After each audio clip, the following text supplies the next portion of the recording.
बच्चों अगर एक ट्रांसलेटिंग ब्लॉक की काइनेटिक एनर्जी निकालनी हो तो आप हाफ mv² से निकाल सकते हैं। लाइकवाइज एक रोटेटिंग रॉड की रोटेशनल काइनेटिक एनर्जी आप हाफ i⍵² से निकाल लेते हैं।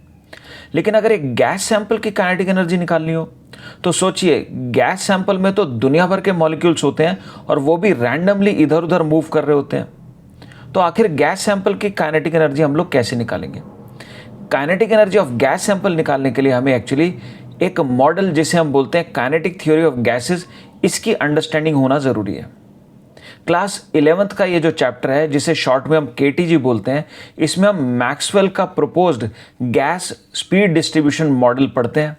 इससे हमें गैस के मॉलिक्यूल्स किस तरीके से मूव कर रहे हैं उसका आइडिया होता है और फिर गैस से रिलेटेड हम डिफरेंट पैरामीटर्स जैसे कि average speed, most probable speed and RMS speed की अंडरस्टैंडिंग डेवलप करते हुए गैस की डिग्री ऑफ फ्रीडम समझते हुए गैस की काइनेटिक एनर्जी निकाल पाते हैं। बच्चों खाली काइनेटिक एनर्जी ही नहीं, इस अंडरस्टैंडिंग से हम गैस के प्रेशर को भी समझ पाते हैं और ये कंप्लीट अंडरस्टैंडिंग हमें गैस की थर्मोडायनेमिक्स में जो रोल प्ले है उसको समझने में काफ़ी मदद करती है। यानी कि जो KTG से लिंक्ड चैप्टर टॉपिक है थर्मोडायनेमिक्स, उसकी अंडरस्टैंडिंग के लिए भी KTG काफ़ी इंपॉर्टेंट है। आइए बच्चों जान लेते हैं इस छोटे से चैप्टर KTG के इंपॉर्टेंट टॉपिक्स क्या हैं। बच्चों पहला इंपॉर्टेंट टॉपिक है आइडियल या परफेक्ट गैस इक्वेशन, जो कि गैस के प्रेशर, वॉल्यूम और टेम्परेचर का रिलेशन होता है और ये रिलेशन आपका आइडियल गैस के इन्वॉल्विंग जो थर्मोडायनेमिक्स में प्रॉब्लम्स आती हैं वहाँ भी यूज़ में आता है। दूसरी इंपॉर्टेंट चीज़ है मैक्सवेल स्पीड डिस्ट्रीब्यूशन, जिसमें सबसे पहले आपको मैक्सवेल स्पीड डिस्ट्रीब्यूशन फंक्शन पता होना चाहिए। दूसरा, मैक्सवेल स्पीड डिस्ट्रीब्यूशन कर्व पता होना चाहिए। तीसरा, मैक्सवेल फंक्शन या कर्व से डिड्यूस होने वाले इंपॉर्टेंट पैरामीटर्स जिसमें average speed, most probable speed and root mean square speed important है, ये आपको मालूम होने चाहिए। फिर चौथा, आपको एवरेज स्पीड और एवरेज वेलोसिटी में डिस्टिंग्विश होना चाहिए, जिसमें ऑफन स्टूडेंट्स कंफ्यूज कर देते हैं। बच्चों थर्ड इंपॉर्टेंट टॉपिक इस चैप्टर का है डिग्रीज ऑफ फ्रीडम। ये डिग्री ऑफ फ्रीडम क्या होता है? डिग्री ऑफ फ्रीडम एक्चुअली एक पैरामीटर है जिसकी मदद से हम गैस की इंटरनल एनर्जी या काइनेटिक एनर्जी कैलकुलेट, कंप्यूट बच्चों कर सकते हैं।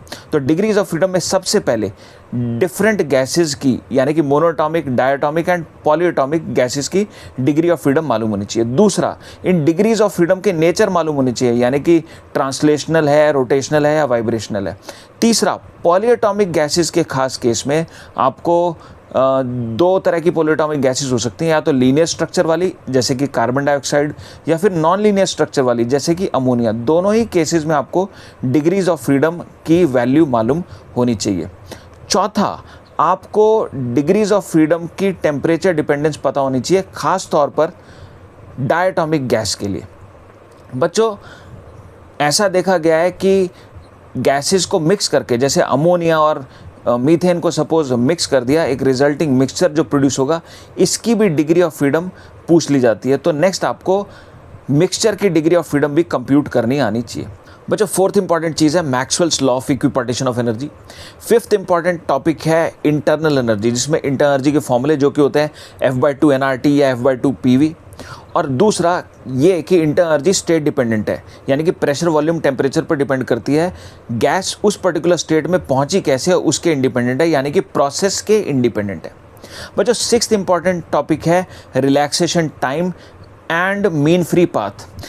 इनके फॉर्मूलों की डेरिवेशन आपको आनी चाहिए पहली चीज़, क्योंकि क्या है ना कि अगर आप डिराइव कर लेंगे तो आपको लॉन्ग टर्म के लिए इनके फॉर्मूले याद रहेंगे, जो कि स्टूडेंट्स ऑफन भूल जाते हैं। दूसरा कि ये जो फॉर्मूले हैं ये थर्मोडायनेमिक्स में भी यूज़ होते हैं, कुछ प्रोसेसेस में इनसे फॉर्मूलों से इंस्पायर्ड प्रॉब्लम्स आती हैं, तो उस टाइप की, उस कैटेगरी की प्रॉब्लम्स थर्मोडायनेमिक्स में आपको करनी है, ये इंपॉर्टेंट है। बच्चों सेवंथ इंपॉर्टेंट चीज़ है रियल गैस, जिसमें पहला रियल गैस की क्वालिटेटिव अंडरस्टैंडिंग, दूसरा van der Waals gas equation की अंडरस्टैंडिंग और तीसरा वैन डर वाल्स कांस्टेंट के फिजिकल सिग्निफिकेंसेस आपको मालूम होने चाहिए। बच्चों पहला इजी टॉपिक है आइडियल गैस इक्वेशन। दूसरा इजी पार्ट है डिग्रीज ऑफ फ्रीडम, जिस पर often degree of freedom of mixture पूछ लिया जाता है। तीसरा इजी पोर्शन है इंटरनल एनर्जी में जैसे गैसेस को मिक्स करने पर रिजल्टिंग मिक्सचर का टेम्परेचर अपने को फाइंड आउट करना है, या फिर एक वेसल है जो कि किसी स्पीड से मूव कर रही है, उसमें गैस है और ये वेसल सडनली स्टॉप हो जाती है, तो इसमें जो गैस है उसका राइज इन टेम्परेचर बताइए। इस तरह की सिंपल प्रॉब्लम्स आपको देखने होगी इस टॉपिक में मिलती हैं।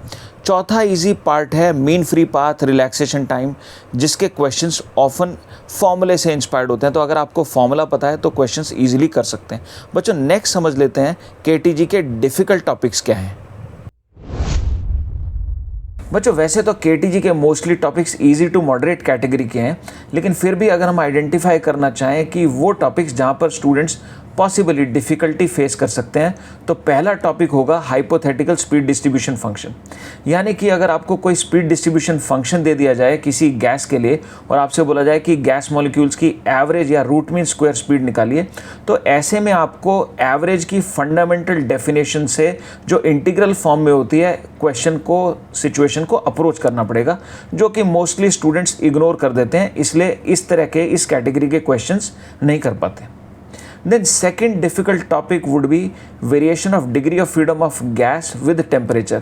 ये भी ज़्यादातर स्टूडेंट्स से इग्नोर हो जाता है, तो मेरी एडवाइस है कि इसे भी आप देख लीजिएगा। पर्टिकुलरली डायटोमिक गैस सैंपल के लिए डिग्री ऑफ फ्रीडम के जो हायर टेम्परेचर पर मोड्स एक्टिवेट होते हैं या एक्सट्रीमली लो टेम्परेचर पर कौन से मोड्स डीएक्टिवेट हो जाते हैं, डिग्री ऑफ फ्रीडम उससे कैसे इन्फ्लुएंस हो जाती है, इसकी स्टडी भी आप कर लीजिएगा बच्चों। पहला रिक्वायरमेंट प्री रिक्विजिट है काइनेमेटिक्स की गुड अंडरस्टैंडिंग, खास तौर पर वेलोसिटी, स्पीड, मोमेंटम का मतलब। दूसरी रिक्वायरमेंट है कोलिजन की अंडरस्टैंडिंग, जिसमें खास तौर पर इलास्टिक कोलिजन की अंडरस्टैंडिंग आपको होनी चाहिए, इसकी प्रॉपर्टीज़ मालूम होनी चाहिए, इलास्टिक कोलिजन में आखिर क्या होता है। क्योंकि जो आइडियल गैस का मॉडल है उसमें ये अजम्पशन होती है कि गैस मॉलिक्यूल्स जो भी कोलिजन अंडरगो करते हैं वो इलास्टिक नेचर के होते हैं। फिर दूसरा, इन कोलिजन्स के कारण प्रेशर वॉल्व पर जो गैस लगाती है उसकी कंप्यूटेशन भी आप तभी समझ पाएंगे जब आप कोलिजन समझ पाएंगे। बच्चों नेक्स्ट जान लेते हैं कि केटीजी की पास्ट ईयर में वेटेजेस क्या रही हैं। बच्चों पहले जेईई मेन की वेटेजेस जान लेते हैं। 2023 में सेक्शन 1 में 1 प्रॉब्लम और सेक्शन 2 में 0 प्रॉब्लम की एवरेज इस टॉपिक की रही है, यानी कि बोल सकते हैं 4 मार्क्स की एवरेज रही है। 2022 एंड 21 दोनों ही ईयर्स में सेक्शन 1 में 1 to 2 प्रॉब्लम एंड सेक्शन 2 में 0 to 1 प्रॉब्लम देखी गई है, यानी कि 4 to 8 मार्क्स की वेटेज इस टॉपिक की रही है। बच्चों ऑल इन ऑल 3 ईयर्स में 66 कॉन्सेप्चुअल एंड 6 न्यूमेरिकल प्रॉब्लम्स इस टॉपिक से पूछी गई है। IIT-JEE एडवांस की बात करें तो पिछले 3 साल में 0 to 3% वेटेज इस टॉपिक की रही है। बच्चों हर टॉपिक को ना आप वेटेज से जज मत करो, भले इस टॉपिक की वेटेज आपको कम लगती हो, लेकिन ये टॉपिक फाउंडेशन टॉपिक है थर्मोडायनेमिक्स का। अगर आपने इस चैप्टर में केटीजी में गैस की गुड अंडरस्टैंडिंग डेवलप नहीं की तो थर्मोडायनेमिक्स के प्रॉब्लम्स करने में भी आप चैलेंज फेस करेंगे, तो इस चैप्टर को आप ध्यान से पढ़िएगा। बच्चों केटीजी में अच्छी परफॉर्मेंस के लिए आपको ये स्ट्रेटजी फॉलो करनी चाहिए। पहली चीज़ आपको ये समझनी चाहिए कि आपको इस टॉपिक में एटलीस्ट 4 आवर्स के क्वालिटी लेक्चर्स चाहिए। दूसरा, आपको 8 घंटे सेल्फ स्टडी पे डिवोट करने पड़ेंगे, जिसको आप 2 पार्ट्स में बांट सकते हैं। पहले पार्ट में आप 5 से 6 घंटे की स्टडी करेंगे, जिसमें आप 60 to 80 प्रॉब्लम्स का असाइनमेंट इस टॉपिक का अटेम्प्ट करेंगे, जिसमें ईजी टू मॉडरेट लेवल की प्रॉब्लम्स होनी चाहिए। फिर सेकंड पार्ट में आप 2 से 3 घंटे का समय देंगे, जिसमें आप थोड़ा और डेप्थ में जाने के लिए एक बार टॉपिक को दोबारा खंगालेंगे और साथ में इसमें एटलीस्ट 1 से 1.5 घंटे का आप एक ऐसा टेस्ट देंगे जिसमें मॉडरेट टू टफ लेवल की प्रॉब्लम्स हों। बच्चों ये जो टॉपिक है इसको इजी टू मॉडरेट कैटेगरी में डाला जा सकता है, और साथ में केटीजी, थर्मोडायनेमिक्स, ये केमिस्ट्री के भी पार्ट्स हैं। तो अगर इन टॉपिक्स में आप मन लगा के मेहनत करते हैं तो आपको इसका फ़ायदा फिज़िक्स, केमिस्ट्री दोनों जगह पर होगा। टेस्ट में या असाइनमेंट में अगर आपको किसी तरह की कोई हेल्प चाहिए तो डिस्क्रिप्शन बॉक्स में दिए गए लिंक पर आप क्लिक कर सकते हैं।